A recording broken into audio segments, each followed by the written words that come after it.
अस्सलाम वालेकुम।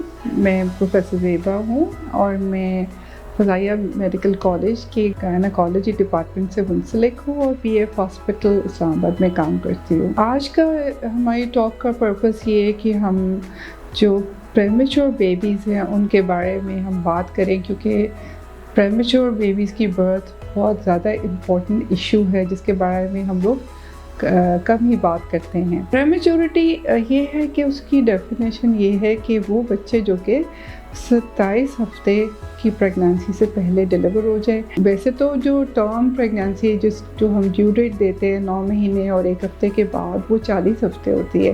लेकिन अगर 27 हफ्ते से पहले डिलीवरी हो जाए तो इसको हम डिफ़ाइन करते हैं कि बेबी प्रीमेच्योर है, यानी कि वक्त से पहले डिलीवर हो रहा है। अगर तो बच्चा 28 हफ्ते से पहले डिलीवर होता है तो उसको हम एक्सट्रीमली प्रीमेच्योर कहते हैं। अगर 28 और 32 वीक्स के दरमियान, 32 हफ्ते के दरमियान, तो उसको हम प्रीमेच्योर कहते हैं, लेकिन दैट इज़ वेरी प्रीमेच्योर। और जो उसके बाद जो है 32 से 37 तक, यानी कि 32 से 37 हफ्ते तक, उसको हम माइल्ड प्रीमेच्योरिटी कहते हैं। तो इन सब की डीलिंग थोड़ी डिफरेंट होती है। इन सब की ऐसे बच्चों की पैदाइश जो है वो across the world about 15 million बच्चे एवरी ईयर पैदा होते हैं जो प्रीमेच्योर होते हैं। इनके फिर अपने मसले होते हैं। इनके मसले क्या हो सकते हैं?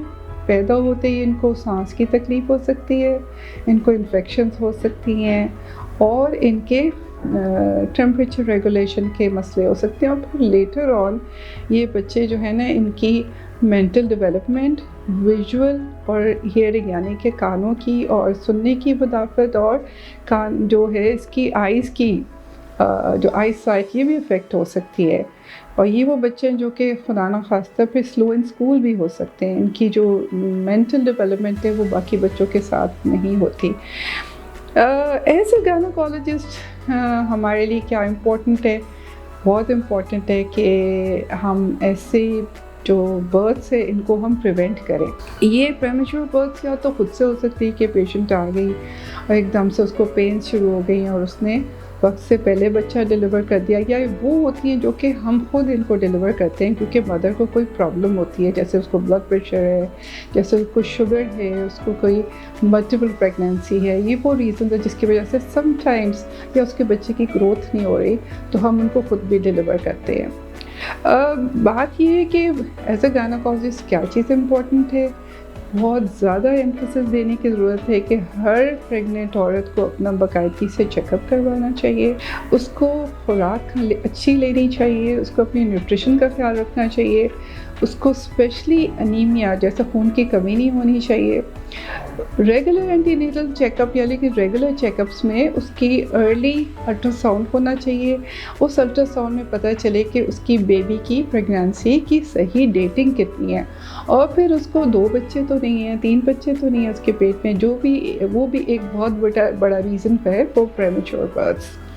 दूसरी चीज़, हामला औरतों को बिल्कुल भी किसी किस्म की तंबाकू नोशी नहीं करनी चाहिए, बिकॉज़ इससे भी प्रीमेच्योर बर्थ होती है। तंबाकू नोशी ज़रूरी नहीं कि वो खुद करती हो, समटाइम्स उसका पार्टनर करता हो, यानी कि उसका हस्बैंड करता हो या घर में कोई और, तो वो उसको उस स्मोक से एक्सपोजर भी नहीं होना चाहिए।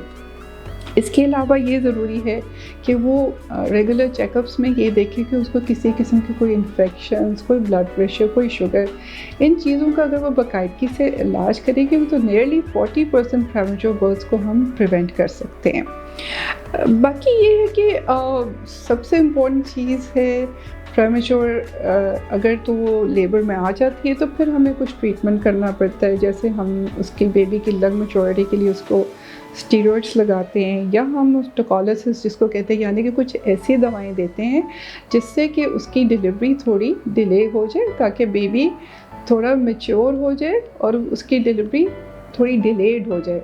वो इस तरह से हम ट्रीट करते हैं। लेकिन जब वो अगर वो एक्चुअल उसको शुरू हो जाए लेबर, तो समटाइम्स हम कुछ नहीं कर सकते। लेकिन इसके लिए फिर बहुत ज़्यादा ज़रूरी है कि हॉस्पिटल में प्रॉपर नर्सरी और न्यूनेटल केयर हो, जो कि हमारे हॉस्पिटल में तो मौजूद है। तो फिर हम ऐसे बच्चों को पीडियाट्रिशियन को हैंड ओवर कर देते हैं। ایک اور چیز اس میں بتاؤں گی کہ جو بچے پریمیچور ڈیلیور ہوتے ہیں اس میں ہم لوگ بہت زیادہ اس چیز پہ ایمفیسس دیتے ہیں کہ جس کو ہم کینگرو کیئر کہتے ہیں، یعنی کہ وہ جو بچہ ہے اس کو ارلی آن مدر سے اٹیچ ہونا چاہیے، اسکن ٹو اسکن کانٹیکٹ، اس کو ارلی آن بریسٹ فیڈنگ ہونی چاہیے، اس کو وہ وارمتھ اور کیئر ملے گی تو پھر اس کے جو پریمیچورٹی کی جو کمپلیکیشنز ہیں وہ کم ہو جاتی ہیں۔ تو یہ جو کیئر ہم ان کو ہاسپٹل میں بھی دیتے ہیں اور ان کو گھر جانے کے بعد بھی اس چیز کی ہدایت دیتے ہیں۔